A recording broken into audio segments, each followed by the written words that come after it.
This is the DuPage County Zoning Board of Appeals. We're here for our monthly recommendation meeting. And the first item on the agenda is to approve the minutes of several prior meetings. Those include 23096, January 18th, 2024 hearing. The 2405, the January 25, 2024 meeting, February recommendation meeting held February 1, 2406, the Cermak Builders LLC petition meeting held February 8th, and the 2396, again, second hearing held February 15, 2024. I can, if there's any, there's an appetite to do so, I'll take a consolidated motion on these. But I'll make that motion of the minutes and the cases as stated. Okay, Ms. Anderson makes a motion to approve all of those hearing meeting minutes.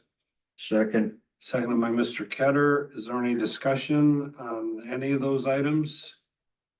Then I'll call all those in favor of approving the minutes, please signify by saying aye. Aye. Is there any opposed? None opposed, so the minutes are approved. The first item on the agenda is to continue consideration of 23090, the Wayne Township case called Wags Suites. And I understand there's some difficulty obtaining the proper survey documentation. So the request is to continue to the April 4, 2024 meeting. Is there such a motion? I'll make a motion. Mr. Moran makes the motion. Mr. Murphy seconds the motion. Any discussion on that motion? In that event, all in favor signify please by saying aye. Aye. Any opposed? That motion passes. And then first substantive item on the agenda is 096 Anjuman A. Safi, Downers Grove Township petition. Is there a motion on this case that we can have to initiate discussion on the case? I'll go and put the motion on the floor to approve the item 096. Ms. Anderson makes a motion to approve. Is there a second to that motion? Zane makes the second. All right, shall we discuss? I do have one question. I see there's a new site map here showing a fence. The only thing I'm unable to tell is there was discussion on shading of the lights from Yeah, the I think parking that lot. was- Is that, Well, do we have an update from the staff on that? Because that was a matter that was to be resolved, so why don't we I do. just have the staff update?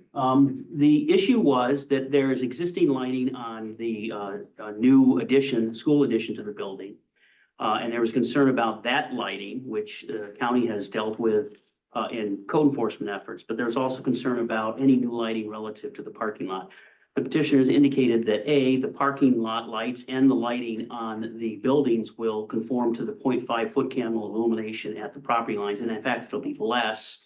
But they will also include bollards to shield the lighting away from adjacent properties, particularly the west property line where the residential neighbors are. So that issue has been addressed along with the fencing to screen the parking lot lights as well. thank you. Which is number 3, condition 3. Right. Okay, so any other comments? Well, I don't have too much to add. First I was a little skeptical, particularly as this is the hardship unique circumstance, but I believe the attorney addressed it adequately, so I'm supportive of the motion. No further discussion? All right, would you call the roll call vote, please? Member Anderson, Aye. Member Roman, Aye. Member Schultz, Aye. Member Murphy, Aye. Member Moran, Aye. Member Cutter, Aye. Chairman Kurthoff, Aye. The motion passes by a vote of 7 in favor and none opposed. That takes us to 2405, the Aberdale Inc. petition, Downers Grove case again. So, I would like to make Okay. it, sorry, I would like to make the motion to deny. The petitioner has self-imposed hardship due to overuse of the land. second to the I'll motion. second it. Motion by member Zane, and I can't, Rahman? He's- Rahman. And second by Mr. Ketter. Discussion on that motion? Well, my basis is, I like to see businesses flourish, but it's just, they've outgrown it. The logs in the front pose a fire hazard possibly, and they're so close to the road now that could be a safety hazard for the traffic. It's something I think they need to just get a secondary lot, so that is my basis.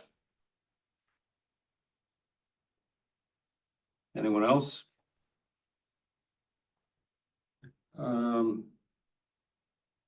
Well, I concur with both of those points, I think. Chairman, can I address? So, May I address? Thought that we were still open. The evidence. well, I don't think we're open with the evidence, but we have the right to call upon you for comments, so I'll ask you for a comment. Okay, If you're gonna make a statement, we'll have to have you sworn in, fair enough. so. You solemnly swear or affirm the testimony about to give at this cause and our hearing will be the truth, the whole truth, and nothing but the truth. So I help you do, God. I do. I'll be brief. And Mr. Chairman and members of the board, to the 2 points, as you know, we submitted a good deal of additional information to provide you with some of the background. What we were hoping to establish, and I think that we have, is that this is an operation that's been in existence for 40 years, long before the petitioner acquired the property. The petitioner has actually reduced the activity and the size of log cutting operations substantially. It hasn't expanded, as I think was mentioned. It has been reduced in size. It's been, the type of log cutting operation that was going on before my client acquired it, back in 2002, was disorganized. It was far more in volume, as we established in our supplemental materials. The petitioner has seen to it that the contracts have been cut and eliminated so that there's far less log cutting going on. As far as the fire hazard, there's no evidence whatsoever that it is a fire hazard. And what I have shown is that with regards to the logs, the reason for the storage of the stacking of the volume of logs that there is now, which is about half of what it was originally, is with the prior owner, is because it does take time for those for the wood to dry. And so as a result, once the wood gets dried, it's out of there. Once it becomes a real fire hazard, it's gone, it's shipped out. But it takes a year and a half for that firewood to dry out where it does actually burn. And until that time, it really is not a flame hazard.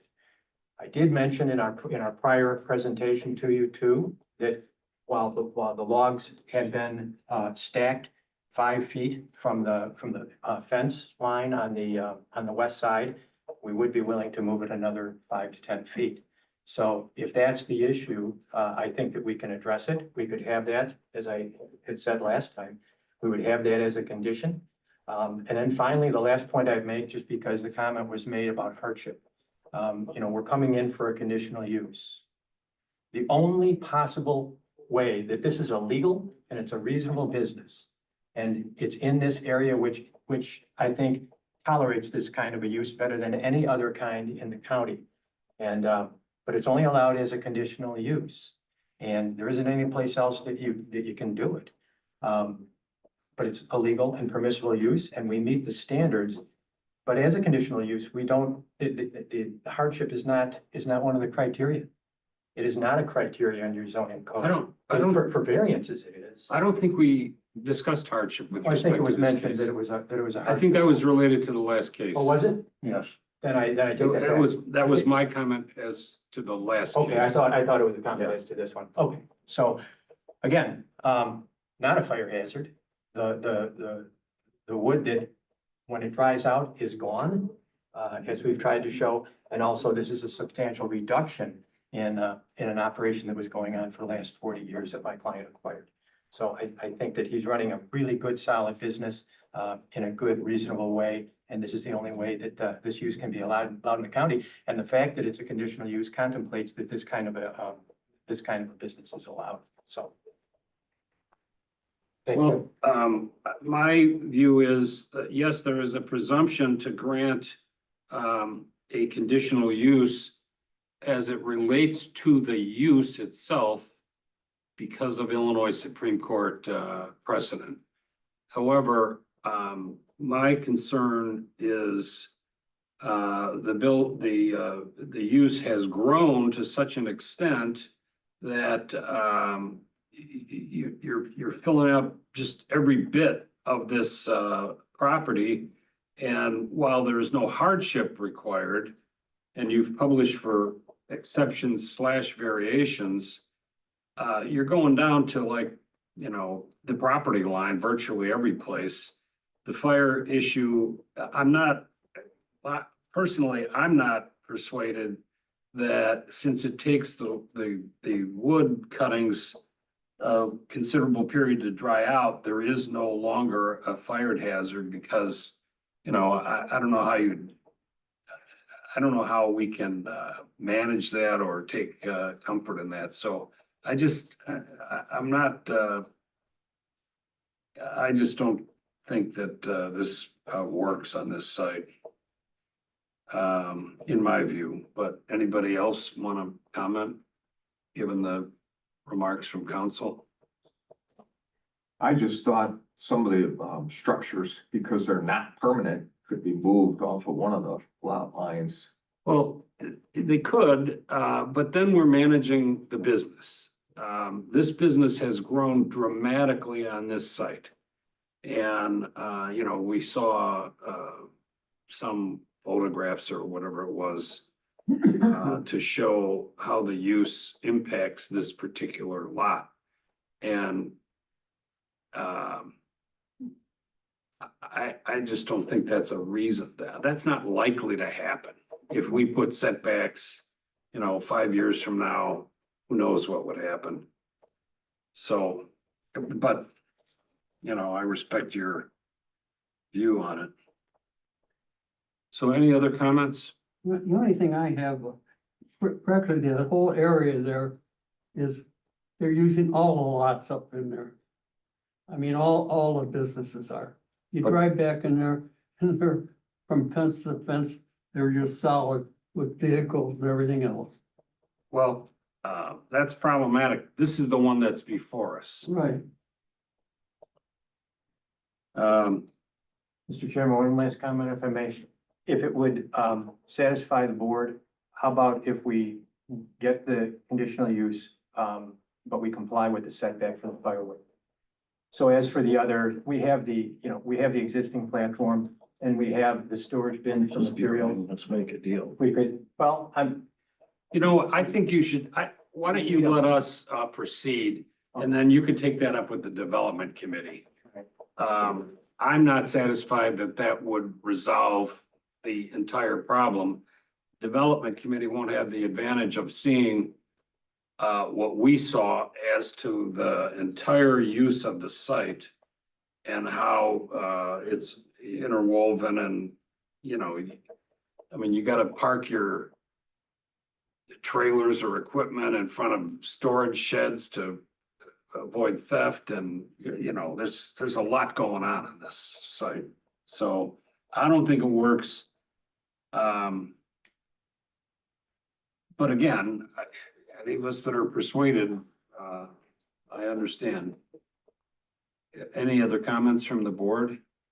No other comments, so let's take the roll call vote on the motion to deny. Member Roman, Aye. member Cutter, Aye.